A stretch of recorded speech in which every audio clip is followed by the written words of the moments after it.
Hola, ¿qué tal? Esto es How to Spanish Podcast. Yo soy David.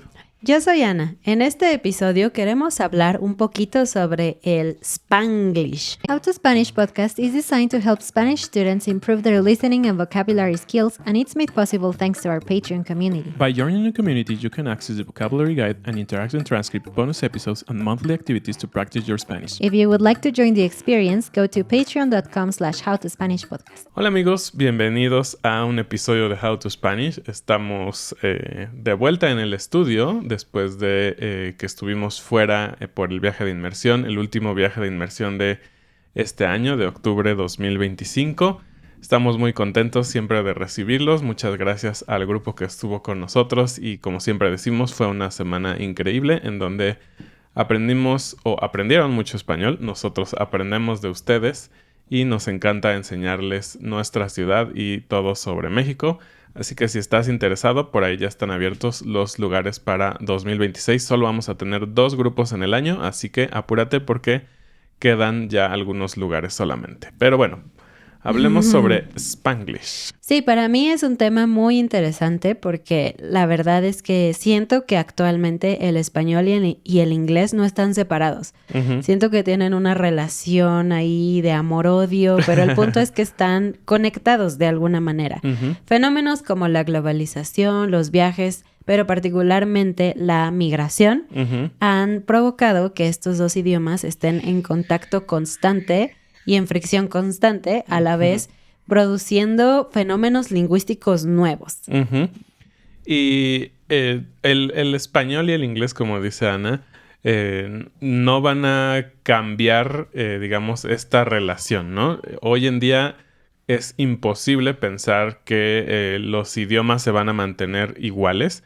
Y lo hemos dicho en varios episodios. Los idiomas están cambiando constantemente, están evolucionando y parte es la tecnología, parte es toda la tecnología que tenemos a disposición actualmente, pero parte tiene que ver con fenómenos sociales que están haciendo que la migración sea un proceso cada vez más frecuente entre diferentes países. Obviamente es muy común de países hispanohablantes a Estados Unidos, en este lado de América, pero tenemos mucha migración en otras partes del mundo. Entonces también asumimos que hay este tipo de fenómenos lingüísticos de personas que se migran de países árabes a Europa o de Europa a Asia, Asia a América, pero los que tenemos más conscientes, y vamos a poner un asterisco aquí, tiene que ser el español y el inglés. Y pongo un asterisco porque no vivimos en la zona donde predominantemente sucede este fenómeno. Vamos a llegar un poquito más a eso, pero la zona donde sucede este fenómeno es justamente las zonas más cercanas a lo que es la frontera de México y Estados Unidos, ¿no? Estamos hablando de estados como Texas, California, Arizona, y obviamente se ha extendido en toda la zona, pues tal vez en todo Estados Unidos, pero predominantemente en esos estados. Y esto tiene que ver justamente con lo que hablabas, ¿no? Con estos fenómenos lingüísticos que, bueno, a ver, platícanos un poco más, que sé que este tipo de temas a ti te fascinan. Bueno, pues vamos a hablar de una cosa que se llama transferencia. Y existe otra cosa que es la interferencia. Interferencia es cuando, por ejemplo, estás hablando de algo en español y de repente pones una palabra en inglés y sigues hablando en español. Fue porque en ese momento tu mente solo pudo pensar en la palabra en el otro idioma y eso fue como una interferencia, ¿no? No está mal si los dos hablantes entienden los dos idiomas y el punto es comunicarse, pero lo más interesante es el fenómeno de transferencia lingüística, que es cuando un idioma empieza a mostrar desviaciones o muestra diferencias de la norma monolingüe, es decir, la gente que no tiene contacto con otro idioma habla de una manera, inglés, pero la gente que sí tiene contacto porque ha emigrado, porque es bilingüe, etcétera, empieza a mezclar ambos idiomas de ciertas formas. Entonces, tenemos primero las transferencias fonológicas que tienen que ver con el sonido. Y esto es cuando los hablantes bilingües toman las reglas fonológicas de un idioma y las aplican al otro idioma. Y un caso muy específico que seguramente es una pregunta que tú, que nos escuchas, tienes, es el tema de la B y la V. Ujú. En inglés es muy importante la diferencia entre estos dos sonidos. Es una regla hacer la diferencia de la B con los labios o con los dientes, pero en español no. Y muchos hablantes bilingües empiezan a intentar hacer muy marcada la diferencia entre B y V cuando están hablando español. Y eso, otra vez, no estoy diciendo que esté bien o mal. Aquí yo soy una persona imparcial, solamente estoy diciendo que eso sucede. Entonces, ustedes que son bilingües, todo el tiempo quieren saber cuál es la regla de decir B y V. Y los hablantes más monolingües o más del centro de México, por ejemplo, decimos, no hay diferencia. ¿Por qué te preocupa esto, no? Sí, es el tipo de cosas que no diferenciamos en la realidad, al menos en México. Lo hemos dicho, en otros países que hablan español sí tienen mayor diferencia, como en Argentina, pero al menos en México y creo que en algunos otros países también. Entonces, no te preocupes, al menos para nosotros no va a ser una gran diferencia. Y también tenemos las transferencias léxicas y morfológicas, que básicamente es cuando tomamos palabras directas del inglés y las ponemos en español o viceversa, ¿no? Entonces, ya hemos dicho que el español actualmente está lleno de este tipo de transferencias. La gente dice un break en vez de un descanso. Tengo un meeting en lugar de tengo una reunión o una junta. Necesito comerme mi lunch en lugar de mi almuerzo. O vamos a comer unos hotcakes, que para empezar es inglés, hotcakes, con blueberries. O sea, decir blueberry ya es como normal. muy normal, ¿no? Sí, hay muchísimas maneras en que hemos metido el inglés en nuestro idioma. Y también lo hemos dicho, muchas cosas relacionadas a tecnología, como se originaron o bueno, no sé si se originaron, pero tal vez se hicieron más públicas o más amplias para la mayor parte del mundo en inglés, pues se quedaron en inglés, ¿no? No, por ejemplo, no sé, no estoy seguro si existe una palabra para software. No, no existe. O sea, ocupamos programa. Pero no, la regla generalizada es software, hardware. Software, hardware. La mayoría de las personas en México utilizan la palabra mouse para el ratón. El ratón de la computadora. Sí, Entonces, nunca he escuchado a nadie en México decir el ratón. El ratón. Yo sí. Bueno, sí, pero generaciones más. Sí, justo te iba a decir. grandes. Cuando trabajaba había un abogado que tenía como 80 años y él decía el ratón. Sí. Pero bueno, el punto es que todas esas cosas que dijimos, que es evolución del lenguaje a cosas modernas, se ha vuelto la normalidad, ¿no? Decirlos en español, en inglés. Y yo he escuchado 2 o 3 frasecitas o palabras que tienen esta misma intención un poquito en inglés. He escuchado muchas personas que aunque no hablan inglés en Estados Unidos, pueden decir amigo, ¿no?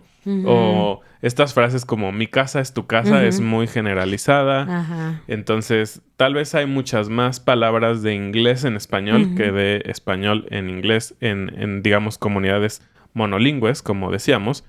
Pero aquí entramos al tema de estas comunidades que realmente, por la transferencia de inmigrantes, de lazos familiares, de lo que tú quieras, han vuelto el idioma en algo que ya es... Ni inglés ni español. Ajá, que podríamos definir como Spanglish. Y aunque no se ha llegado a ese punto, los estudiosos lingüísticos no han llegado al punto de decir es una nueva variación del español o una nueva variación del inglés, comúnmente ya se le conoce como Spanglish. Es interesante que la propia gente le ha determinado una manera de llamarle, inclusive antes que los académicos, ¿no? Sí, que no están seguros si va a continuar esto, en qué va a terminar, ¿no? Hasta hay ahora una película de hace unos años que se llamaba Spanglish. Entonces, es un concepto mental que todos tenemos. Ajá.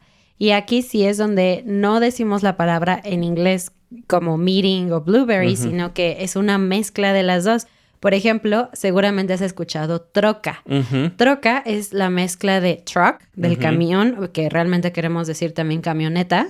Y en español muchas palabras acaban con O o con A, ¿no? Entonces estás como agregando la terminación de español con pronunciación en español, pero tomando como base la palabra truck para decir troca. Exactamente.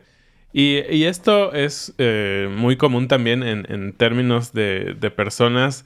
Lo he escuchado no solo en latinos que trabajan allá, sino en estadounidenses que han sido estadounidenses de generaciones que adoptaron eso. Sí. Entonces, para mí es muy interesante que algo que se volvió de una comunidad tal vez de primera o segunda generación de latinos trabajando en Estados Unidos, ahora las personas que tienen tal vez un idioma monolingüe han adoptado, ¿no? Entonces, decir troca. eso sí es algo muy interesante porque tal vez lo escuchas tanto que dices, bueno, suena bien, Sí, voy me a gusta. adoptarlo, ¿no? Otro ejemplo es decir carpeta para hablar de una alfombra, porque viene de carpet y es lo mismo, solo agregaron la A y la pronunciación en español, carpeta. Y este sí puede causar un problema. Sí. Troca no tanto, puede ser que si vas al centro de México y dices troca, a lo mejor no te entienden. Algunas personas, pero no pasa nada. Pero si dices carpeta, en la mente de la mayoría de los mexicanos, tú estás hablando de un folder donde guardas los papeles o de estas cosas que luego las abuelitas tejían para adornar una mesa. Exacto. Eso es para nosotros, es una carpeta. Nunca pensaríamos que es una alfombra. Sin embargo, otra vez, yo soy imparcial. Yo desde aquí podría decirte, es que esa no es la palabra correcta, pero para esas comunidades es la palabra correcta. Así que, bueno. Sí, y aquí algo muy interesante es que justamente con estos dos ejemplos podemos ver dos variaciones o dos caminos hacia donde va el Spanglish, ¿no? Cosas que son claramente entendibles por la mayoría de las personas y cosas que se separan por completo porque en el otro idioma tendrían otro significado, Exacto. como este fue el tema de la troca, que no existe otra cosa similar en español, por lo tanto no hay un problema. O te entienden que es un camión o camioneta, o no te entienden. Pero en el caso de carpeta y carpet, te van a entender en ambos idiomas, pero con la posibilidad de que entiendan objetos completamente diferentes. Sí, es súper interesante. Entonces, vamos con otro que es súper común, que es el lonche. El lonche. Y El en algunos lonche. lugares le dicen loncha. Ajá, exactamente. Que viene de lunch y agregaron la E o la A al final, más como español. Que, como te dije, nosotros en el centro de México sí decimos lunch. Pero estas comunidades no dicen lunch, sino lonche, loncha. Que, bueno, básicamente significa eso, ¿no? Almuerzo, es interesante. ¿Tienes otra? Sí, algo muy interesante también, y lo aprendí en juegos de video, en comunidades de juegos de video, que es blofear. Sí. Que es interesante porque lo volvieron un verbo, ¿no? E-A-R, Sí. con un verbo con terminación AR, y por lo tanto en español podría cumplir todas las características de un verbo con esa terminación. Podrías conjugarlo perfectamente. Yo blofeo, tú blofeas. En subjuntivo, en lo que quieras, podría funcionar. Pero entonces, esto lo utilizamos para decir que estás fingiendo, ¿no? Que estás tramando algo no tan directo. Y viene claramente del inglés, del verbo to bluff, ¿no? Exactamente, ajá. Pero algo interesante es que si se escribe, en inglés se escribe B-L-U-F-F y en español sería B-L-O-F. Entonces ahí cambia también. Sí, claro que sí. Y tenemos otras preguntas, pero quiero hablar de dividirlo y hablar de otro tipo de transferencias. Son las transferencias sintácticas y semánticas. Esto es... Suena muy elegante. Sí, no tienes que aprender este nombre a menos que seas como yo, súper fan de la lingüística. Yo te voy a explicar qué es. El nombre no es tan importante, pero estás escuchando español avanzado, oyendo estos términos. Entonces, básicamente, este tipo de transferencia es en donde hay expresiones muy fijas en inglés que llevan ciertas preposiciones, ciertas palabras, etcétera, y lo cambiamos a español casi palabra por palabra, a pesar de que en español normal existe un equivalente con palabras distintas, ¿no? Entonces, por ejemplo, he escuchado a muchas personas bilingües decir que tengas un buen tiempo. Cuando en español tiempo no funciona así. En español tendrías que decir que te diviertas. Completamente diferente, que te diviertas. El verbo divertirse, no tener un buen tiempo. Sin embargo, en esas comunidades se entiende, se usa, es, digamos, para ellos es correcto, pero yo acá desde el centro del país, si un estudiante me dice eso, yo generalmente voy a corregirlo y le voy a decir, no que tengas buen tiempo, que te diviertas. Entonces aquí es donde ya empiezan estas cosas, porque si mi estudiante vive en una de estas comunidades, ¿por qué le digo yo que está incorrecto cuando toda la gente a su alrededor lo dice? Entonces es interesante. Y eso también abre un tema interesante a discusión, ¿no? Como debes aprender el español cercano, digamos, como dice Ana, de las comunidades tal vez hispanohablantes que tienes cerca, pero que posiblemente tienen fallas en su propio lenguaje. Y no solo porque estén allá y lo que sea, pero a veces hay comunidades de nativos monolingües que tienen fallas increíblemente graves, ¿no? O sea, nosotros lo hemos escuchado con personas en México, en nuestra ciudad, que nos hemos dado cuenta que ¿cómo pueden conjugar así? O sea, es como, eso está totalmente incorrecto. ¿Recuerdas el ejemplo? Era hubiera... Perdón. ¿Recuerdas el ejemplo? Era algo así como hubieran... Algo de subjuntivo que cuesta trabajo y lo dijeron muy mal. Sí, dijeron, si hubiera unas escaleras, pudiéramos subir, en lugar de podríamos subir. Y ese es como un error clarísimo de escuela, literalmente, pero la gente aquí lo usa normal. Entonces, bueno, pues exactamente. es interesante. Entonces, bueno, ese es otro tema para discusión y dinos en los comentarios.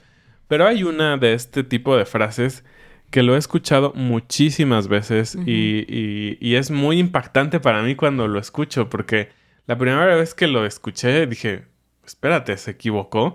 Y después me di cuenta que es tan común en el Spanglish, en este tipo de comunidades fronterizas, y es para atrás, ¿no? O para atrás. Cuando tienes que referirte a algo que necesitas devolver, ¿no? Por ejemplo, la clásica idea de te voy a devolver la llamada. O te voy a llamar después. Entonces van a decir, te llamo para atrás. Y es como, ¿qué? ¿Qué? Porque en español monolingüe, digámoslo, para atrás o para atrás solo habla de dirección física. Entonces, por ejemplo, puedes caminar para atrás, pero no puedes llamar a alguien para atrás. Eso en nuestra mente es como ¡pum! No existe. Explota. A diferencia de muchas otras cosas que son lineales, son palabras como lo que vimos, la troca, la carpet. Dices, bueno, está bien, tal vez no lo entiendo o entiendo otra cosa, pero aquí hay un concepto mucho mayor que tiene que ver con la manera en que ambos idiomas ven algunas cosas, ¿no? Como esto que decías, movimiento. Para nosotros jamás pensaríamos que volver a llamar tiene que ver con movimiento, ¿no? Exactamente. Entonces, bueno, esto es cuando un nativo quiere decir I called you back, ¿no? O sea, como te llamo otra vez, te llamo para atrás, es muy raro para nosotros.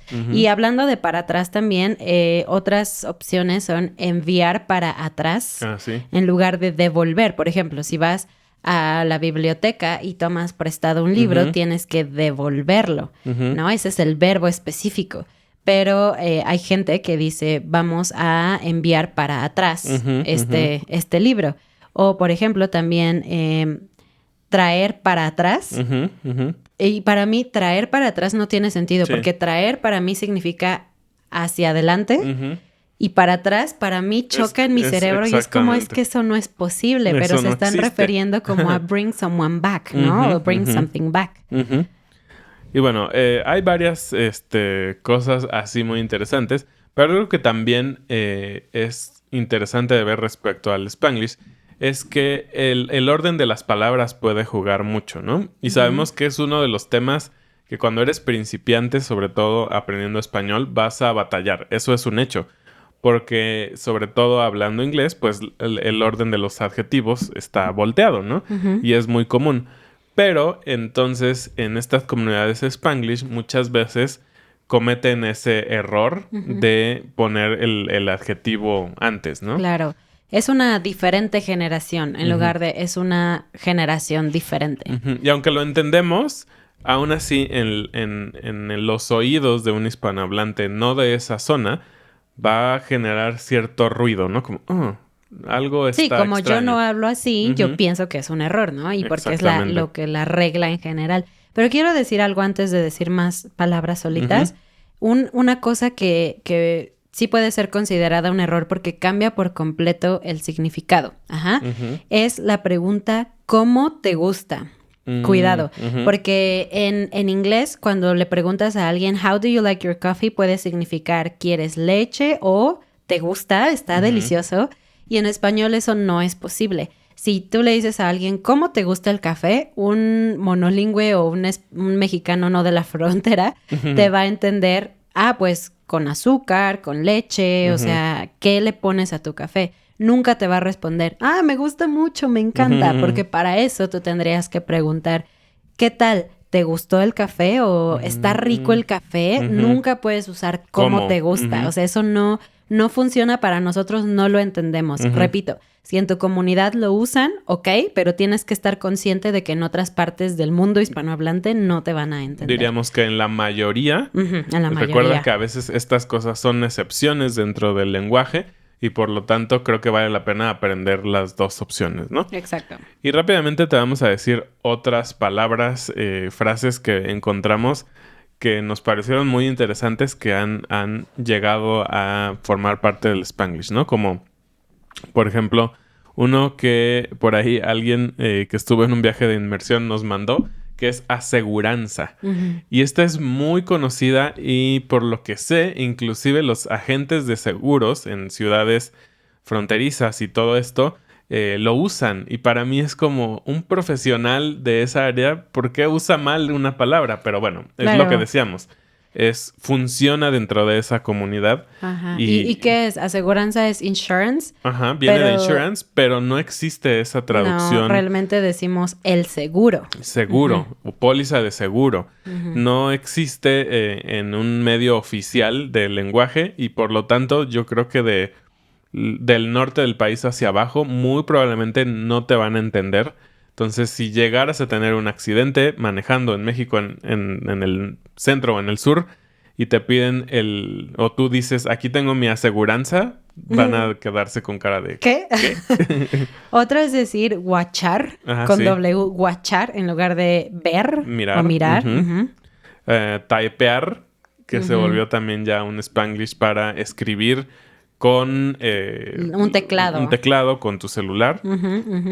Otra es yarda, que aquí es un problema porque yarda en español monolingüe, digámoslo, significa una medida. Una unidad de medida que, por cierto, casi no usamos. Que casi no usamos, ¿no? Como para el fútbol americano, ¿no? Hay yardas. Pero mucha gente usa yarda para hablar de yard en lugar de decir patio. Y jardín. O jardín. Otro que ese creo que sí se ha instaurado en todo el país es ride. Para pedir un aventón, ¿no? Pero decimos dar un ride, pero pronunciado en español, dar un ride. Un ride, algunos dicen un raite, un ride. Entonces es llevar a alguien en tu coche, ¿no? Eso es dar un aventón. Otra es parquear en lugar de estacionarse. Y utilizan eso mismo para el aparcadero. O parqueadero. Parqueadero para decir el estacionamiento. Party para fiesta. Es muy chistoso porque es P-A-R-I. Party. Party. Ajá. Y otro ejemplo que sí es muy común en todo México, yo no diría solo de las comunidades de Spanglish, es decir, cachar para atrapar o agarrar. Y creo que hay muchísimos más, pero creo que esos son los más comunes, los que más podremos nosotros escuchar. Y como decíamos, si esto funciona para tu comunidad, está bien, úsalo. Pero cuando viajas a otros lugares, muy posiblemente vas a encontrar problemas, ¿no? En cuanto a que te entiendan o que sí, cause un conflicto, como vimos con el tema de la alfombra. Pero velo como un reto más. Puedes aprender 2 tipos de español. El español de las comunidades fronterizas y el del resto del mundo. Bueno, pues déjanos en los comentarios si conoces otras frases así, si te interesó este tema y nos vemos la próxima semana. Gracias a nuestro nuevo patrón especial, Randa. Adiós.